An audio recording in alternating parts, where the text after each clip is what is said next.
শিল্পী হরিপদ মণ্ডল এখন গান গেয়ে শোনাবেন। তো সবাই একটু মনোযোগ দিয়ে শুনবেন গানটা কি গান করছে, তার দুঃখের বড় কাহিনীর গান আর কি শোনাচ্ছে। বলুন, শুরু করুন। আজকে হোলি রং মাখাবো, রং মাখাবো, রং মাখাবো। আজকে হোলি রং মাখাবো, রং মাখাবো, রং মাখাবো। রঙে আমরা মেতে রব, রঙে আমরা মেতে রব।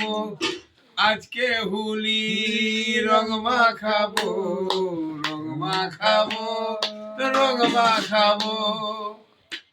এ জীবনের দুঃখ কষ্ট দূরে যাবে রং মাখিয়ে। আজকে আমার দুঃখ কষ্ট রং মেখে আজ দূরে যাবে। আজকে হোলি রং মাখাবো, রং মাখাবো, রং মাখাবো। তো কেমন লাগলো বন্ধুরা সবাই কমেন্টে জানাবেন। আমাদের শিল্পী খুব সুন্দর সুন্দর গান করে, গলার ভয়েসও খুব সুন্দর। হোলি উৎসবে একটা গান দিল, ঠিক ভাইরাল গলিকে